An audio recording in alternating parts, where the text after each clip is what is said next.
طرفة عين. رب اشرح لي صدري ويسر لي أمري واحلل عقدة من লিসানি يفقهوا قولي। সম্মানিত সুধীবৃন্দ, আলহামদুলিল্লাহ আমরা পবিত্র মাহে রমাজানে গুরুত্বপূর্ণ সময়গুলোতে আশা করছি আল্লাহ রাব্বুল আলামিনের আনুগত্যের মাধ্যমে আমরা দিন অতিবাহিত করছি। রমজানের শেষের দিকে আজকে আমাদের নির্ধারিত ক্লাসের বিষয়বস্তু হলো কালিমাতুত তাওহীদ, লা ইলাহা ইল্লাল্লাহ। এই বিষয়ে খুব গুরুত্বপূর্ণ বিষয়। আমরা বিগত ক্লাসে আলোচনা করেছিলাম যে বিষয়টি ছিল তাওহীদুল উলুহিয়া বিষয়ক। আল্লাহ রাব্বুল আলামিন যে মহান উদ্দেশ্য নিয়ে, অনেক বড় একটা উদ্দেশ্য নিয়ে যিনি যেই কারণেই মানুষ এবং জিনকে সৃষ্টি করেছেন এবং এই মহাবিশ্বের অস্তিত্ব দিয়েছেন, সমস্ত কিছু আয়োজন করেছেন, নবী এবং রাসূলগণ প্রেরণ করেছেন, তার উদ্দেশ্য হলো তাওহীদুল উলুহিয়া, আল্লাহ রাব্বুল আলামিনকে সত্যিকারের ইলাহ হিসাবে গ্রহণ করা, সমস্ত ইবাদতগুলো একমাত্র আল্লাহ রাব্বুল আলামিনের জন্যই সাব্যস্ত করা। তো আমরা বিগত ক্লাসে তাওহীদুল উলুহিয়া, মানুষ জিন সৃষ্টি করার মহৎ উদ্দেশ্য, ইবাদতটা কি, কাকে ইবাদত বলা হয়, ইবাদতের কিছু শর্ত, ইবাদত কবুল হওয়ার শর্ত আমরা বর্ণনা করেছিলাম। বেশ কিছু ইবাদতের পরিচয় আমরা জেনেছিলাম। তারপরে আমরা রাসূলুল্লাহ সাল্লাল্লাহু আলাইহি ওয়াসাল্লামের আনুগত্য অনুসরণ করার পদ্ধতি, রোকন সম্পর্কে আমরা আলোচনা করেছিলাম। আজকের আমাদের ক্লাসে আমরা আলোচনা করব লা ইলাহা ইল্লাল্লাহ, কালিমাতুত তাওহীদ, যেটা আকীদার গুরুত্বপূর্ণ একটি মোস্ট ইম্পর্টেন্ট একটা অধ্যায়। লা ইলাহা ইল্লাল্লাহর গুরুত্ব সম্পর্কে আলোচনা। লা ইলাহা ইল্লাল্লাহ এটাই একজন মানুষের জীবনের শুরু থেকে শেষ পর্যন্ত সমস্ত কিছু এর উপর নির্ভর করবে। একজন মানুষের জীবনের শুরু থেকে মৃত্যু পর্যন্ত লা ইলাহা ইল্লাল্লাহ এর উপরেই সমস্ত কিছু ইস্তেকামাত থাকে। লা ইলাহা ইল্লাল্লাহ এমন একটি বাক্য যার কারণে মহাবিশ্বের সৃষ্টি, দিবারাত্রির পুনরাগমন, সাগর নদীর প্রবাহ, উদ্ভিদকুলের অঙ্কুরোদ্গমন, এই ধরাধামের মানবের বিচরণ, সমস্ত কিছু লা ইলাহা ইল্লাল্লাহ, অর্থাৎ আল্লাহ ছাড়া সত্যিকারের কোনো মাবুদ নেই। এটি এমন এক কালেমা যা আল্লাহ রাব্বুল আলামিন প্রত্যেক নবী রাসূলকে প্রচারের দায়িত্ব দিয়েছিলেন। একেবারে শুরু থেকে মুহাম্মদ রাসূলুল্লাহ সাল্লাল্লাহু আলাইহি ওয়াসাল্লাম পর্যন্ত সমস্ত নবী এবং রাসূলদের একমাত্র একক একটাই বাক্য ছিল, সেটা হলো লা ইলাহা ইল্লাল্লাহ। পৃথিবীর মানুষকে তারা বলেছিলেন যে, হে পৃথিবীর মানুষরা, তোমরা ঘোষণা করো, তোমরা স্বীকার করো, বিশ্বাস করো, ঈমান আনয়ন করো, তোমরা আকীদা পোষণ করো যে আল্লাহ ছাড়া সত্যিকারের কোনো মাহবুদ নেই। আর এই পবিত্র কালেমা স্বীকার করে একজন অমুসলিম, একজন বিভিন্ন ধর্মের মানুষরা তারা ইসলামের মধ্যে প্রবেশ করতে পারে। যেই কালেমার ওজন দাঁড়িপাল্লায় সবচেয়ে বেশি হবে, যেটা হাদিস থেকে আমরা জানতে পারি যে মিজানের পাল্লায় যখন মানুষের জীবনের যাবতীয় আমল সমূহ ওজন করা হবে, সবচেয়ে বেশি ভারী হবে এই কালিমাটি লা ইলাহা ইল্লাল্লাহ। কারণ এটা আল্লাহ রাব্বুল আলামিন সবচেয়ে বেশি খুশি হন তাকে রব হিসাবে, ইলাহ হিসাবে ইবাদতগুলো তার জন্যই সাব্যস্ত করাতে। এজন্য তাওহীদের উপরে আর অন্য কোনো আমল নাই আল্লাহর নিকটে শ্রেষ্ঠ। বিশুদ্ধ আকীদা তাওহীদ একটা স্বতন্ত্র ইবাদত। সালাত, সিয়াম, হজ, যাকাত, অন্যান্য যতই বড় বড় ইবাদত থাক না কেন, তার মতো একটা স্বতন্ত্র, সর্বশ্রেষ্ঠ, সবচেয়ে বেশি মর্যাদা সম্পন্ন ইবাদত আল্লাহর নিকটে হলো লা ইলাহা ইল্লাল্লাহ, অর্থাৎ তাওহীদের ইবাদত, বিশুদ্ধ আকীদা, বিশুদ্ধ ঈমান, যেটা সবকিছুর মূল চাবিকাঠি। কোনো ব্যক্তির যদি তাওহীদ, এই লা ইলাহা ইল্লাল্লাহ এর মধ্যে কোনো ঝামেলা প্রবেশ করে, কোনো শিরক প্রবেশ করে, বা এখানে কোনো সমস্যা হয়, তাহলে তার জীবনের অন্যান্য যতই ভালো আমল থাক না কেন সেগুলো মুহূর্তের মধ্যে নিঃশেষ হয়ে যাবে। এই জন্য তাওহীদের মধ্যে শিরক প্রবেশ করলে, কোনো ব্যক্তি কোনো শিরকি আমল করলে, কোনো তাওহীদ পরিপন্থী আমল করলে, তার সমস্ত জীবনের সমস্ত আমল বরবাদ হয়ে যায়। আল্লাহর নিকটে এজন্যই এই তাওহীদটা সবচেয়ে বেশি গুরুত্বপূর্ণ এবং পছন্দনীয় আমল। সৃষ্টি জগৎকে অস্তিত্ব প্রদানের পেছনে মূল হিকমতই হচ্ছে লা ইলাহা ইল্লাল্লাহ, অর্থাৎ আল্লাহ ছাড়া সত্যিকারের কোনো মাবুদ নেই। এটা এর ঘোষণা দিয়ে আল্লাহ রাব্বুল আলামিন সূরা জারিয়াতের মধ্যে বলছেন, ওয়ামা খালাকতুল জিন্না ওয়াল ইনসা ইল্লা লিয়াবুদুন, আমি জিন ও মানব সম্প্রদায়কে একমাত্র আমার ইবাদতের জন্য সৃষ্টি করেছি। ইবাদত শব্দের অর্থ এখানে তাওহীদকে ঘোষণা করা। সমস্ত মুফাসসিররা এটাই বলেছেন, ইল্লা লিয়াবুদুন, একমাত্র ইবাদত করার জন্য সৃষ্টি করেছি, এর অর্থ হলো ইল্লা লিওয়াহিদুন, আমি তাদেরকে তাওহীদকে ঘোষণা করা, লা ইলাহা ইল্লাল্লাহর পরিপূর্ণ স্বীকৃতি দেওয়া, মেনে নেওয়া, এই জন্যই সৃষ্টি করেছি মানুষ এবং জিনকে। মানুষ এবং জিনের কিয়ামতের ময়দানে তাদেরকে হিসাব গ্রহণ করা হবে এই কালেমা অনুযায়ী। মানুষ এবং জিন ব্যতীত সকল সৃষ্টি আপন আপন পদ্ধতিতে সর্বদা তার ইবাদত ও গুণ কীর্তন করে। পশু পাখি সমস্ত মাখলুকাত তারাও তাদের নিজস্ব ভাষায় তারা সকাল সন্ধ্যায় আল্লাহ রবুল্লা আলমিনের গুণকীর্তন প্রশংসা জ্ঞাপন করে, যদিচ আমরা ওদের ভাষা বুঝতে পারি না। আর মানুষ এবং জিন ছাড়া অন্যান্য সমস্ত মাখলুকাত তারা কখনোই আল্লাহ রবুল্লা আলমিনের সাথে শিরিক করে না। তারা আল্লাহ রবুল্লা আলমিনকে রব হিসাবে, মালিক হিসাবে, সৃষ্টিকর্তা হিসাবে, রিজিকদাতা হিসাবে সমস্ত কিছু তারা মেনে নেয়, এবং তারা কখনো আল্লাহর নাফরমানি করে না। এই জন্য দেখবেন সকাল সন্ধ্যায় আমাদের আশপাশে থাকা ছোট্ট ছোট্ট পাখি, পশু পাখি, বিভিন্ন কীট পতঙ্গ তারাও তাদের শব্দ করে, তাদের আওয়াজের মাধ্যমে আল্লাহ রাব্বুল আলামিনের প্রশংসা জ্ঞাপন করে, যদিচ আমরা সেগুলো তাদের ভাষা বুঝতে পারি না। আল্লাহ রাব্বুল আলামিন তাই তো বলেছেন, তুসাব্বিহু লাহুস সামাওয়াতুস সাবউ ওয়াল আরদু ওয়া মান ফীহিন ওয়া ইন মিন শাইইন ইল্লা ইউসাব্বিহু বিহামদিহি ওয়ালাকিন লা তাফকাহুনা তাসবিহাহুম। এই বিষয়ে আল্লাহ রাব্বুল সূরা বানী ইসরাঈলে বলছেন 40 নম্বর আয়াতে যে, সাত আসমান জমিন এবং এগুলোর মধ্যে অবস্থিত সবকিছুই আল্লাহর পবিত্রতা বর্ণনা করে। এমন কিছু নেই যা তার পবিত্রতা বর্ণনা করে না, কিন্তু তোমরা তাদের পবিত্রতা, তাদের গুণ কীর্তন প্রশংসা তোমরা বুঝতে পারো না। পাখি পশু সমস্ত কিছুই আল্লাহ রাব্বুল আলামিনের পবিত্রতা, তাওহীদকে ঘোষণা করে। সুতরাং আকাশ পাতাল, গ্রহ নক্ষত্র, সাগর নদী, বন বনানী, পাখপাখালি, মেঘমালা, বায়ুমণ্ডল, মাটি পাথর, জড় ও জীব সবকিছুই সর্বদাই আল্লাহ রাব্বুল আলামিনের প্রশংসা করতে থাকে। তাদের সৃষ্টিগত বৈশিষ্ট্য ভিন্ন হওয়ায় মানুষের জন্য তা শ্রুতিগোচর হয় না, তাই তারা আল্লাহর ইবাদত থেকে গাফেল হয়ে যায়। তাদেরকে গাফলতির পাজাকল থেকে বের করে আনার নিমিত্তে আল্লাহ রাব্বুল আলামিন যুগে যুগে তার বিশেষ দূতগণকে প্রেরণ করেছেন মানুষদেরকে। মানুষরা যখনই গাফলতি করে, যখনই তারা আল্লাহকে ভুলে গিয়েছে, এই তাওহীদের বাণীকে ভুলে গিয়েছে, লা ইলাহা ইল্লাল্লাহকে তারা বিকৃত করে ফেলে, বা এটাকে এর মধ্যে শিরক প্রবেশ করে, তখনই আল্লাহ রাব্বুল আলামিন সেই সমাজের মানুষদেরকে হেদায়েতের পথে আনার জন্য আসমানী গ্রন্থ সমূহ তার নিকট থেকে কেতাব অবতীর্ণ করেন, এবং সেটাকে প্রচার করার জন্য নবী এবং রাসূল তিনি প্রেরণ করেছেন। তো আল্লাহ রাব্বুল আলামিন তাই তো বলেছেন যে, ওয়ামা আরসালনা মিন ক্বাবলিকা মির রাসূলিন ইল্লা নূহী ইলাইহি আন্নাহু লা ইলাহা ইল্লাল্লাহ ফা'বুদুন। সমস্ত নবী এবং রাসূলদের দাওয়াত ছিল এই লা ইলাহা ইল্লাল্লাহ নিয়েই। এই মর্মে আল্লাহ বলেছেন যে, ওয়ামা আরসালনা মিন ক্বাবলিক, হে রাসূল আমি আপনার পূর্বে, হে মুহাম্মদ সাল্লাল্লাহু আলাইহি ওয়াসাল্লাম আমি আপনার পূর্বে যে রাসূলই পাঠিয়েছি তাকে এই ওহী করেছি, তার উপরে এই প্রত্যাদেশ দিয়েছি যে, ইল্লা নূহী ইলাই, তার উপরে এই আদেশ আমি করেছি, এই ওহী নাজিল করেছি যে, আন্নাহু লা ইলাহা ইল্লা, আমি ছাড়া কোনো সত্যিকারের কোনো প্রকৃত কোনো মাবুদ নাই, আনা ফাবুদুন, অতএব তোমরা আমারই ইবাদত করো। এটা প্রত্যেক নবী এবং রাসূলকে এই দাওয়াত দেওয়া হয়েছিল।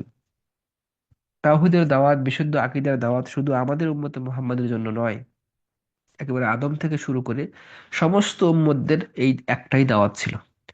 আল্লাহ রাব্বুল আলামিন এই বিষয়ে আরো বলেছেন সূরা নাহলের মধ্যে 36 নম্বর আয়াতে, ওয়ালাকাদ বাআসনা ফি কুল্লি উম্মাতির রাসূলা, অবশ্যই অবশ্যই আমি প্রত্যেক সম্প্রদায়ের নিকটে রাসূল প্রেরণ করেছিলাম, আনে আবুদুল্লাহ, এই মর্মে যে, এই নির্দেশ দিয়ে যে তারা কি করবে, এই নির্দেশ দিবে যে, আনে আবুদুল্লাহ তোমরা আল্লাহর ইবাদত করো, আল্লাহর তাওহীদ ঘোষণা করো, ওয়াজতানিবুত তাগুত, এবং যাবতীয় তাগুতকে, তাগুত হলো শিরক, কুফরি, শয়তান, অর্থাৎ তাওহীদের বিপরীত যে বিষয় সেগুলোকে তাগুত বলা হয়।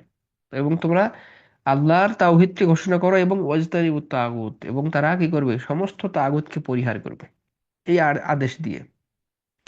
তাগুত শব্দের অর্থ সীমা লঙ্ঘনকারী, কল্যাণের পথ থেকে বিচ্যুতকারীদের মূল হোতা, ইবলিস, আল্লাহকে বাদ দিয়ে ইবাদতযোগ্য যে কোনো সত্তা, জিন, মানুষ, মূর্তি, অর্থাৎ আল্লাহ ছাড়া অন্য যারই ইবাদত করা হয়, যার উপাসনা করা হয়, সমস্ত কিছু একটা তাগুত।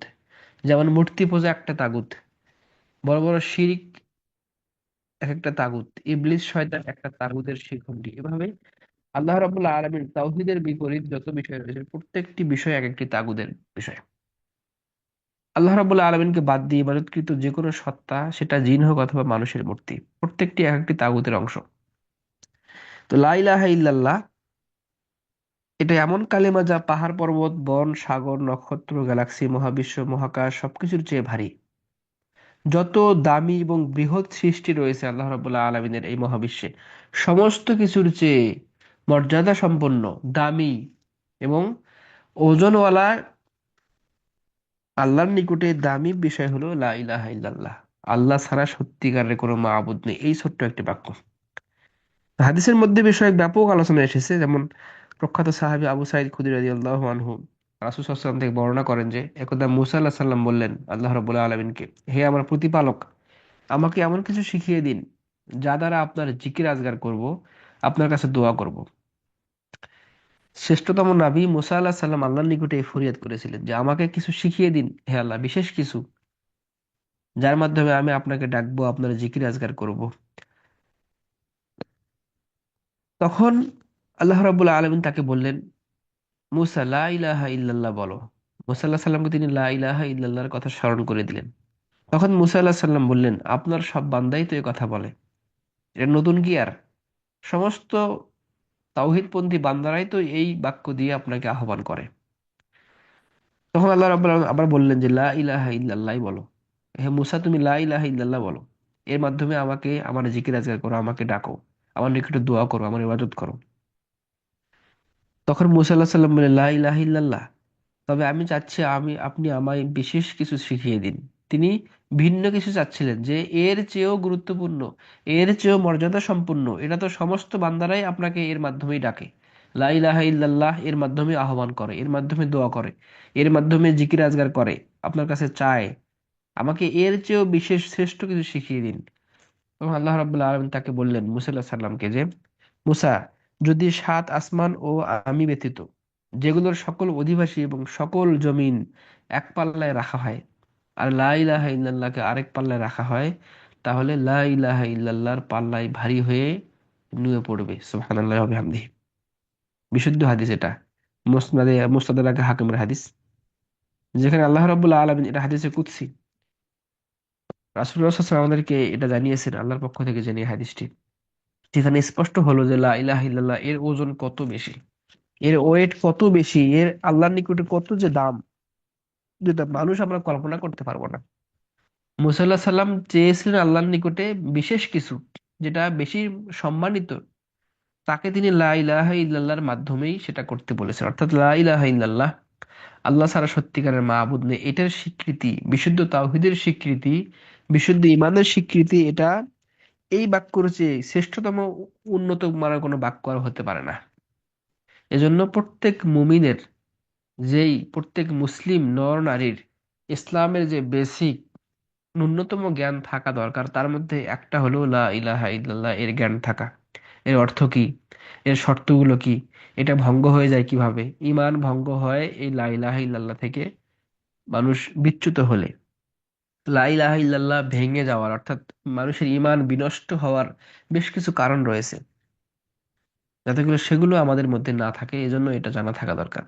আর লা ইলাহা ইল্লাল্লাহ কিভাবে এর পরিপূর্ণ বিশ্বাস স্থাপন করা যায়, কিভাবে লা ইলাহা ইল্লাল্লাহর প্রতি পরিপূর্ণ ঈমান আনয়ন করা যায়, এর শর্তগুলো কি কি, এগুলো প্রত্যেক মানুষের জানা থাকা দরকার। দুঃখজনক হলো সত্য যে আমাদের অনেকের মধ্যে লা ইলাহা ইল্লাল্লাহ এর যে বাংলা অর্থটা এখানেও বিকৃত করা হয়েছে। লা ইলাহা ইল্লাল্লাহর যে বাংলা অর্থ, এর মধ্যেও অসংখ্য মানুষ ভুলের মধ্যে রয়েছে। বিশেষ করে আমাদের বাংলাদেশের যে সরকারি শিক্ষা ব্যবস্থা, আলিয়া মাদ্রাসা বলুন বা যেগুলো কওমি ধারার মাদ্রাসা, তাদের মধ্যেও এই লা ইলাহা ইল্লাল্লাহর অর্থর মধ্যেও বিকৃত হয়েছে। খুবই আফসোসের বিষয়। এর মূল কারণ হলো বিশুদ্ধ আকীদা থেকে পড়াশোনার সিলেবাস মানহাজ দূরে সরে যাওয়া। আমাদের বাংলাদেশে সরকারিভাবে বা আলিয়া মাদ্রাসা, যেটা মাদ্রাসা বোর্ড, শিক্ষা বোর্ড, বা কওমিদের মাদ্রাসা যেগুলো ফিকহে হানাফি মাযহাবের শিক্ষা বোর্ড, সেগুলোতে তারা, আমরা জানি তারা ফলো করে মাতুরিদি এবং আশাইরি আকীদা। মাতুরিদি এবং আশাইরি আকীদার যতগুলো ভুল রয়েছে, বিভ্রান্ত রয়েছে, তার মধ্যে অন্যতম সবচেয়ে বড় বিভ্রান্ত হলো তাওহিদুল উলুহিয়াতে বিভ্রান্ত। একটা মোটা দাগের কথা আমরা মনে রাখতে চাই, সেটা হলো আহলে সুন্নাহ ওয়াল জামাত, আহলুল হাদিস, সালাফি, যারা সরাসরি আল্লাহ নবী এবং তার রাসূল সাল্লাল্লাহু আলাইহি ওয়াসাল্লামের অবিকৃত দিনকে অনুসরণ করার চেষ্টা করে, তারা ব্যতীত এই পৃথিবীতে যত ফিরকা, যত দল, যত উপদল, যত মানহাজ, যত ইজম, যত কিছু তৈরি হয়েছে, প্রত্যেকের নিকটে কিছু না কিছু বিকৃতি রয়েছে। তো অনুরূপভাবে অনেক পরে এসে জন্ম নেওয়া নতুন দুইটি ফিরকা, আকীদাগত ফিরকা, মাতুরিদি এবং আশায়েরি, যেই দুইটি অনুসারী আমাদের উপমহাদেশে সবচেয়ে বেশি, তাদের যে ফেরকা, তাদের যে মতবাদ, তাদের একটা মূলনীতি হলো তারা তাওহীদুল উলুহিয়াতকে বেশি গুরুত্ব দেয় না। তাদের নিকটে তাওহীদুল উলুহিয়াত অন্য কিছু না। তারা তাওহীদুল উলুহিয়াত বুঝতে এখনো পর্যন্ত ভুল করে। তাদের কিতাবাদি শত শত বছর থেকে এই ভুলের উপরে রয়েছে, এখনো রয়েছে। তারা আল্লাহ রাব্বুল আলামিনের তাওহীদুল উলুহিয়াতকে তারা যেভাবে মর্যাদা সম্পন্ন করা দরকার, যেভাবে গুরুত্ব দেওয়া দরকার, এদিকে এভাবে তারা দেয় না। তারা তাওহীদুল উলুহিয়াত মানে তাওহীদুল রুবুবিয়্যাত বোঝে। রব হিসাবে আল্লাহকে মানা, সৃষ্টিকর্তা, রিজিকদাতা, তিনি সবকিছুর মালিক, খালেক, সবকিছুর পরিচালক, এভাবে যেটা আমরা মানি তাওহীদুল রুবুবিয়্যাহ। তারা কি করে? তাওহীদুল রুবুবিয়্যাতটাকেই তাওহীদুল উলুহিয়াত মনে করে। তারা মনে করে তাওহীদুল উলুহিয়াত কি? ওয়াহিদুন ফি যাতিহি, ওয়াহিদুন ফি সিফাতিহি। এভাবে তারা মনে করে যে তিনি সত্তাগত এক, তিনি তার জাতগত সত্তাগত এক, তার গুণাবলীর দিক থেকে এক, তিনি কর্মের দিক থেকে একক। এগুলো তো তাওহীদের রুবুবিয়্যাত, রব হিসেবে মানা। কিন্তু তারা তাওহীদের রুবুবিয়্যাত এবং উলুহিয়াতকে পার্থক্য করতে পারে নাই, যার কারণে লা ইলাহা ইল্লাল্লাহর অর্থের মধ্যেও তারা বিকৃতি করেছে। অনেক মানুষ মনে করে লা ইলাহা ইল্লাল্লাহ মানে আল্লাহ ছাড়া কোনো মাবুদ নাই। এই অর্থ 100% ভুল অর্থ। কারণ আমাদের আশেপাশে আল্লাহ ছাড়া অসংখ্য মাবুদ রয়েছে। হিন্দুদের নিকটে অনেকগুলো মাবুদ আছে, ওরা ওগুলোর পূজা করে, ইবাদত করে। কবর পূজারী সে কবরের নিকটে গিয়ে পূজা করে, কবরের সাহিত্য ব্যক্তি তার মাবুদ। অনেক মানুষ জিনকে মাবুদ হিসেবে গ্রহণ করে, জিনের নিকটে আশ্রয় প্রার্থনা করে, জিনকে আহ্বান করে। অনেক মানুষ তার পীরের ইবাদত করে, পীরের নিকটে সে ভালো মন্দ চায়, মাজারের নিকটে গিয়ে সে ভালো মন্দ চায়। আল্লাহ ছাড়া যাকেই আহ্বান করা হবে সেই তার মাবুদ। অনেক মানুষ শয়তানকে মাবুদ তৈরি করেছে, শয়তান যে ওয়াসওয়াসা দেয় সেই কাজই করে, তার মাবুদ শয়তান। অনেক মানুষ তার প্রবৃত্তি, তার মন, তার নফসকে মাবুদ তৈরি করেছে, তার মন যেটা চায় সেটাই সে করে। তাহলে প্রকৃত সত্যিকারের মাবুদকে আল্লাহ রাব্বুল আলামিন। এগুলো সমস্ত কিছু ভুয়া মাবুদ। মক্কার কাফেররা 360টি বাতিল মাবুদের মাধ্যমে আল্লাহকে পাওয়ার চেষ্টা করত। এজন্যই তারা লা ইলাহা ইল্লাল্লাহ যখন বুঝতে পেরেছিল, তখন তারা সকলেই সমস্বরে বলেছিল, যেটা তো আশ্চর্য বিষয়, মোহাম্মদ সে চায় আমরা সমস্ত মাবুদকে বাদ দিয়ে একটি মাত্র মাবুদের ইবাদত করব। হাদা শাইউন অজাব। তারা বলেছিল যে এটা তো আশ্চর্য বিষয়, আমরা বাপ দাদা থেকে 14 গোষ্ঠী থেকে আমরা কি করছি, এই 360টি মাবুদের এগুলোকে তাদেরকে আমরা আহ্বান করি, তাদের মাধ্যমে আমরা আল্লাহকে পাওয়ার চেষ্টা করি। আর মোহাম্মদ কিনা আজকে বলেছে সমস্ত মাবুদকে বাদ দিতে হবে, একমাত্র আল্লাহ রব্বুল আলামিন, সপ্ত আসমানের উপরে যিনি রয়েছেন, এই মহান বিশ্বের সৃষ্টিকর্তা, তিনি একমাত্র ইবাদত পাওয়ার যোগ্য, তারই ইবাদত করতে হবে। অর্থাৎ মক্কার কাফেররা প্রথম স্টেপেই তারা বুঝেছিল যে লা ইলাহা ইল্লাল্লাহ এর স্বীকৃতি মানে সমস্ত বাতিল মাবুদকে বাতিল করতে হবে। আল্লাহ ছাড়া সত্যিকারের কোনো মাবুদ নাই। এটা হলো লা ইলাহা ইল্লাল্লাহর সঠিক অর্থ। লা মাবুদা বিহাক্কিন ইল্লাল্লাহ। কিন্তু এই অর্থটা আমরা বুঝতে পারি না। এটা না বোঝার কারণে পিছনে একটা কারণ, সেটা হলো মাতুরিদি এবং আশাইরি আকীদা। তারা তাওহীদে উলুহিয়্যাত তাদের নিকটে কোনো মর্যাদা সম্পন্ন বিষয় নয়। তারা সেগুলোকে কি করে, ছোট্ট হিসেবে দেখে। তো লা ইলাহা ইল্লাল্লাহ এর সঠিক অর্থ হলো আল্লাহ ছাড়া সত্য প্রকৃত কোনো মাবুদ নেই, যেটা আরবিতে বলা হয় লা মাবুদা বিহাক্কিন ইল্লাল্লাহ। আল্লাহ ছাড়া সত্যিকারের প্রকৃত কোনো মাবুদ নেই। এখানে এটাই বলা হয়েছে কিন্তু আল্লাহ ছাড়া যেহেতু বাতিল কথিত ইলাহ রয়েছে, তাই উলামায়ে কেরামের অর্থ করেছেন সত্য কোনো মাবুদ নেই।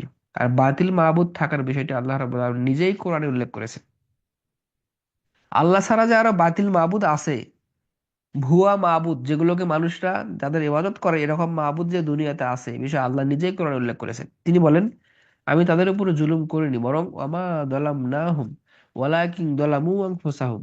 যারা আল্লাহ ছাড়া অন্য মাবুদের প্রতি ইবাদত করে তাদেরকে লক্ষ্য করে তিনি বলছেন, আল্লাহ বলছেন যে তারাই নিজেদের উপরে জুলুম করেছিল। অতঃপর যখন আপনার প্রতিপালকের নির্দেশ এসে পড়ল যে, তখন সে সমস্ত ইলাহ তাদের কোনো উপকার করতে পারে নাই। ফামা আগনান আগনানাত আনহুম আলিহাতুহুম আল্লাতী ইয়াদউনা মিন দুনিল্লাহ মিন শাই লাম্মা জাআ আমরু রাব্বিক ওমা যাদাহুম গায়রা তাতিব। আল্লাহ এখানে এই আয়াতে সূরা হুদের 101 নম্বর আয়াতে বলেছেন যে যখন আপনার প্রতিপালকের নির্দেশ এসে পড়লো যে, তখন সে সমস্ত ইলাহ, ভুয়া ইলাহ, বাতিল মাবুদ তাদের কোনো উপকার করতে পারে নাই, আল্লাহকে বাদ দিয়ে যাদেরকে তারা ডাকতো। অর্থাৎ এই দুনিয়াতে অনেক আগে থেকেই এখনো পর্যন্ত অসংখ্য বাতিল মাবুদ আছে, বাতিল আল্লাহ আছে, যাদেরকে কিছু মানুষরা আল্লাহর স্থানে বসিয়ে দেয় সম্মানের খাতিরে, শ্রদ্ধার খাতিরে, ভালোবাসার দিক থেকে, বা তারাও অনেক কিছু করতে পারেন এরকম বিশ্বাস করে। যেমন কবর পূজারীরা কবরের নিকটে গিয়ে অনেক কিছু চায়, মাজার পূজারীরা মাজারের নিকটে গিয়ে চায়।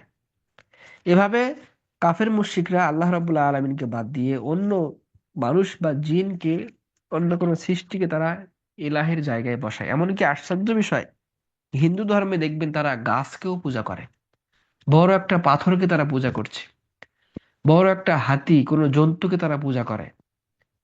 এগুলো হলো শয়তানের ওয়াসওয়াসায় মানুষ কতটা নিচে নামতে পারে।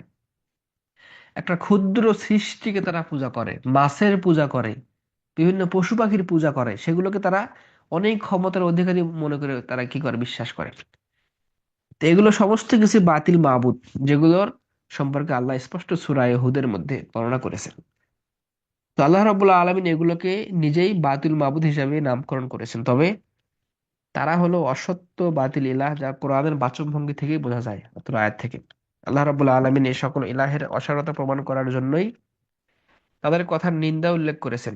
তাই মুহাক্কিক উলামায়ে কেরামগণ লা ইলাহা ইল্লাল্লাহের ব্যাখ্যা করেছেন, লা মা'বুদা হাক্কুন ইল্লাল্লাহ। আমরা যেটা একটু আগে বললাম যে লা ইলাহা ইল্লাল্লাহ সঠিক সঠিক অর্থ হলো লা মা'বুদা বিহাক্কিন ইল্লাল্লাহ। আল্লাহ ছাড়া প্রকৃত সত্য কোনো ইলাহ নেই। তারা হাক শব্দটি উজ্জ্ব ধরেছেন, যা কোরআন সুন্নাহকে আলোকে প্রমাণিত। আল্লাহ বলেন, এটা এই জন্য যে নিশ্চয় আল্লাহ রাব্বুল আলামিন তিনিই সত্য এবং তার পরিবর্তে যারা ডাকে তারা বাতিল। সূরা হজ 62 নম্বর আয়াতে এটা বলেই দিয়েছেন আল্লাহ রাব্বুল আলামিন যে আল্লাহ রাব্বুল আলামিন তিনি একমাত্র হক ইলাহ, সত্য ইলাহ, সত্য মাবুদ। তিনি ছাড়া অন্য অন্য সমস্ত যাদেরকে তারা ক্ষমতাবান মনে করে তারা সমস্ত কিছুই বাতিল। অতএব লা ইলাহা ইল্লাল্লাহ এর সঠিক অর্থটা আমাদের প্রত্যেকেরই জেনে থাকা দরকার। আর আমরা দেখব যেই অঞ্চলে যেখানে যেই মানুষরা সবচেয়ে বেশি তাওহিদুল উলুহিয়াতকে, ইলাহ হিসাবে আল্লাহকে গ্রহণ করা, এই তাওহিদকে যারা যত বেশি গুরুত্ব দিয়েছে, মনে প্রাণে বিশ্বাস করে চর্চা করেছে, অধ্যয়ন করেছে, স্টাডি করেছে, এ বিষয়ে তারা গবেষণা করে, সেই মানুষরা তত শিরিক থেকে দূরে রয়েছে। আর যেই দেশের যে অঞ্চলের যে মানুষরা যত বেশি তাওহিদ সম্পর্কে, আকীদা সম্পর্কে জ্ঞান থাকবে না, জ্ঞান কম, তারা তত বেশি শিরিকের মধ্যে নিমজ্জিত। দৃষ্টান্ত স্বরূপ আমাদের বাংলাদেশ উপমহাদেশে, ভারত, বাংলাদেশ, পাকিস্তান, এই এলাকাগুলোতে কেন এত শিরকের আড্ডাখানা? একেবারে বিভিন্ন জায়গায় প্রকাশ্যে শিরক করা হচ্ছে, শিরকের আয়োজন করে বসে আছে, সেগুলোকে মানুষ সাপোর্ট করছে, প্রতিনিয়ত মানুষ শিরকের মধ্যে নিমজ্জিত হচ্ছে। আল্লাহ রাব্বুল আলামিন শিরককে সবচেয়ে জঘন্য অপরাধ হিসেবে গ্রহণ বলার পরেও কেন এত হাজার হাজার মানুষরা প্রতিনিয়ত শিরকে লিপ্ত হচ্ছে? এর একটাই কারণ হলো তাদের মধ্যে তাওহীদ সম্পর্কে, বিশুদ্ধ আকীদা সম্পর্কে ন্যূনতম জ্ঞান নেই। আর বিপরীতে আপনি দেখুন আরব বিশ্বের দিকে, সৌদি আরব, আশপাশের দেশগুলোতে এখন বর্তমান পর্যন্ত কেন সেখানে কোনো শিরকের কোনো বালা নেই? সৌদি আরবে 100% শিরক মুক্ত অবস্থায় রয়েছে আলহামদুলিল্লাহ বর্তমান সময় পর্যন্ত। না আছে একটা কোনো কোনো পীরের মাজার, না আছে কোনো শিরকের আড্ডাখানা, না আছে কোনো বেদাতের আড্ডাখানা। এগুলো কেন নাই? কারণ এই মানুষরা, তারা তাদের জন্মগতভাবে, পারিবারিকভাবে, একটা রাষ্ট্রের সমস্ত পর্যায়ভাবে, শিক্ষার দিক থেকে, আদর্শের দিক থেকে, সমস্ত দিক থেকে তারা এভাবে বেড়ে ওঠে যে শিরকটা মহা অপরাধ। এবং তাদের নিকটে তাওহীদের গুরুত্ব সবচেয়ে বেশি। যেখানে একজন অশিক্ষিত মূর্খ মানুষ, একজন ট্যাক্সি ড্রাইভার, সেও তাওহীদের বিষয়ে দুই পাতা জানে। শিরক যে সবচেয়ে জঘন্য অপরাধ, তার কাছে এ বিষয়ে অল্প কিছু জানা আছে। তাওহীদ যে গুরুত্বপূর্ণ একটা বিষয়, তাওহীদের মধ্যে যে কোনো আপোষ নেই, তাওহীদ যে প্রত্যেক মানুষের উপর ফরজ দায়িত্ব, লা ইলাহা ইল্লাল্লাহর অর্থ, শর্ত, এর এর দাবি ইত্যাদিগুলো প্রত্যেকটি মানুষের জানা আছে। এজন্যই যে মানুষরা যত বেশি তাওহীদ সম্পর্কে জ্ঞান রাখবে, তারা শিরক সম্পর্কে তত দূরে থাকবে।